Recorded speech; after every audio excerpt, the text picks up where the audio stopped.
அனைவருக்கும் வணக்கம்.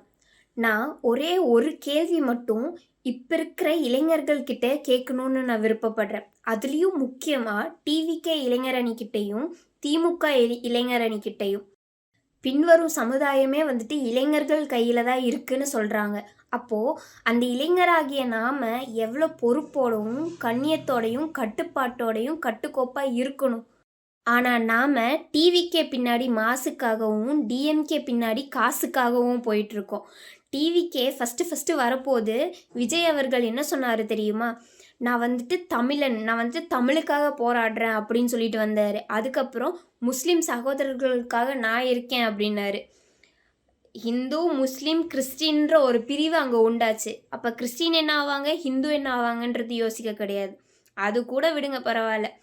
ஒரு நாட்டை ஆளணும்னு நினைக்கிறவங்க ஒரு பேசிக் அடிப்படையான ஒரு விஷயத்த தெரிஞ்சிருக்கணும். ஒரு ஊருக்கு போகிறாங்க அப்படின்னா அந்த ஊரில் என்ன இருக்குது என்ன இல்லைன்றதை தெரிஞ்சு பேசணும். புதுச்சேரிக்கு போயிருக்காங்க, அங்கே ரேஷன் கடையே இல்லையாமா. அப்போ 250 ரேஷன் கடை அங்கே இருக்கிறது வந்துட்டு பொய். இவங்க பின்னாடி நாம் மாசுன்னு போயிட்டுருக்கோம். நீங்களே யோசிச்சுக்கோங்க இளைஞர்களே, நம்ம எந்த அளவுக்கு இருக்கோம் அப்படின்னு. அப்புறம் திமுக பின்னாடி காசுக்காக போகிறோமே, காசை கூட போனால் சம்பாரிச்சிடலாம், உயிர் போனால் சம்பாதிக்க முடியுமா? திருப்பரங்குன்றத்தில் தீக்குளிச்சு இறந்தாரே பூர்ணச்சந்திரன் அவர்கள், அவருக்கான மரியாதையை கூட கொடுக்க கிடையாது. ஒரு போஸ்டர் கூட அடிக்க கூட கிடையாது. காவல்துறையை வச்சு எல்லாத்தையும் கிழிச்சு எறிஞ்சாங்க, அவங்க பதவியை தக்க வச்சுக்கணுன்ற ஒரு காரணத்துக்காக. இவ்வளோ பண்ணுற திமுக பின்னாடி நம்ம போயிட்டுருக்கோம். ஹிந்துஸ்க்கு திருப்பரங்குன்றத்தில் விளக்கேற்றக்கூடாதுன்னு சொல்லிட்டு தடை போட்டாங்க. ஆனால் முஸ்லீம்ஸுக்கு 4 பேரை மட்டும் அமுச்சு கொடியேற்ற விடுறேன்னு மட்டும்தான் சொன்னாங்க. அதுக்கு 3 பேர் போலீஸ் கூட அனுப்புகிறேன்னு தான் சொன்னாங்க. ஆனால் 30 பேர் கொன்ற படையவே வந்துட்டு அமுச்சு விட்ருக்காங்க. அந்த 4 பேர் மட்டும் கிடையாது, அதுக்கு மேலேயே போயிருந்துருக்காங்க. அப்போது ஹிந்துஸான அவங்களுக்கு என்ன தாட் வரும்? முஸ்லீம்ஸுக்கு ப்ரிஃபரன்ஸ் கொடுக்குறாங்க, ஹிந்துஸ்க்கு கொடுக்க மாட்டேன்றாங்கன்னு சொல்லிட்டு ஹிந்து முஸ்லீம்குள்ளேயே ஒரு கலவரத்தை உண்டாக்குறாங்க.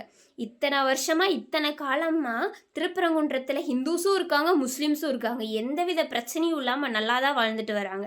ஆனால் இந்த திருட்டு திமுக உள்ள வந்து மத பிரச்சனையை உண்டாக்கிட்டு இருக்காங்க ஹிந்துஸ்க்கும் முஸ்லீமுக்கும். அப்போது அப்படிப்பட்ட ஒரு திமுகவை நம்பி போகிற இந்த இளைஞர்களை நம்ம என்னன்னு சொல்ல? இப்போவாச்சும் கொஞ்சமாச்சும் விழிப்புணர்வோட யோசித்து நம்மளுக்கு எது நல்லது, யார் ஆட்சிக்கு வந்தால் நல்லதுன்றதை யோசித்து என்னவா இருந்தாலும் செய்யுங்க. நன்றி, வணக்கம்.